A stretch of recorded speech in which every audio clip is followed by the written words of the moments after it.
नमस्कार। आज हम रविंद्रनाथ ठाकुर की एक बहुत ही दिल को छूने वाली कहानी अनाथ पर थोड़ी गहराई से बात करेंगे। हमारे पास इस कहानी का एक सारांश है और साथ ही एक विश्लेषण भी, जो इसके भावनात्मक पहलुओं को और इसके सामाजिक संदेश को आप कह सकते हैं उजागर करता है। हमारा इरादा है कि हम इस कहानी के असल मर्म को समझें कि ये कैसे अनाथ बच्चों के जीवन, उनकी वो जो अंदर की पीड़ा होती है और समाज में करुणा की कितनी ज़रूरत है, ये सब कैसे दिखाती है। तो चलिए शुरू करते हैं। हाँ, और कहानी का जो केंद्र बिंदु है वो गोपाल नाम का एक छोटा लड़का है।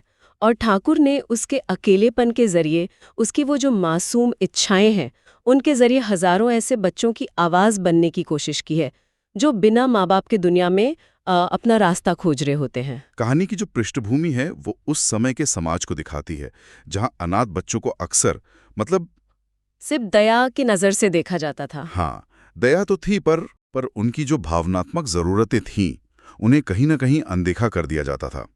विश्लेषण ये बताता है कि ठाकुर ने बहुत बारीकी से उनके अकेलेपन को और सहारे की उस कमी को दिखाया है। हाँ बिल्कुल। गोपाल, जैसा कि कहानी बताती है, बहुत छोटी उम्र में अपने माता पिता को खो देता है। हाँ, और फिर उसे या तो किसी आश्रम में या शायद किसी दूर के रिश्तेदार के यहाँ भेज दिया जाता है।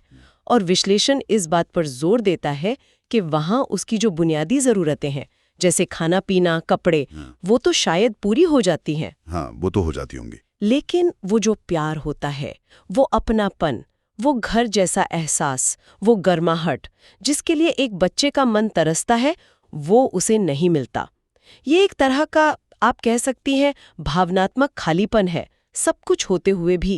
और ये कमी उसके मन पर बहुत गहरा असर डालती होगी, जाहिर है। विश्लेषण में ये भी है कि वो अक्सर छुप छुप कर दूसरे परिवारों को देखता है। हाँ, जैसे माँ कैसे बच्चे को सीने से लगा रही है, या पिता कैसे कोई खिलौना ला रहा है, और वो बस सोचता रहता है कि अगर उसके अपने माँ बाप होते तो उसकी जिंदगी कितनी अलग होती। बिल्कुल। ये सिर्फ एक उदासी नहीं है, ये एक बहुत गहरी, एक अनकही सी इच्छा है, अपना होने का एहसास, किसी के लिए खास होने का एहसास पाने की। कहानी में ऐसे कई छोटे छोटे पल आते हैं जो बहुत मार्मिक हैं। हाँ, विश्लेषण में एक घटना का जिक्र है। शायद किसी त्योहार का दिन है और गोपाल दूसरे बच्चों को नए कपड़े पहने हंसते खेलते देखता है, और वो खुद को बिल्कुल अकेला पाता है। वो शायद कोशिश भी करता है किसी से बात करने की, थोड़ा सा स्नेह पाने की, कोई बूढ़ी औरत हो या कोई हमउम्र बच्चा, पर उसे अक्सर या तो झिड़की मिलती है या बस बेरुखी, और ये हर बार उसके छोटे से दिल को और ज्यादा तोड़ देता है। तो यहाँ बात सिर्फ माँ बाप के न होने के दुख से कहीं आगे जा रही है। ठाकुर असल में किस चीज पर उंगली उठा रहे हैं? क्या ये सिर्फ एक व्यक्तिगत दुख है या इसमें समाज की भी कोई भूमिका है? नहीं, ये बहुत अहम सवाल है। और विश्लेषण इसी बात पर जोर देता है कि ठाकुर के लिए अनाथ होना सिर्फ माँ बाप का न होना भर नहीं है। अच्छा। उससे भी बड़ा दुख है समाज की वो जो भावनात्मक संवेदनहीनता है। कहानी दिखाती है कि कैसे लोग गोपाल की मौजूदगी को तो शायद स्वीकार कर लेते हैं, पर उसकी भावनाओं को, उसकी जरूरतों को नहीं समझते। मतलब वो है, पर जैसे है ही नहीं। बिल्कुल। ठाकुर का इशारा बहुत साफ है। इन बच्चों को सिर्फ रोटी, कपड़ा और मकान नहीं चाहिए, उन्हें प्यार चाहिए, सुरक्षा का एहसास चाहिए। और ये जानना कि कोई है जो सच में उनकी परवाह करता है, इसकी कहीं ज्यादा जरूरत है।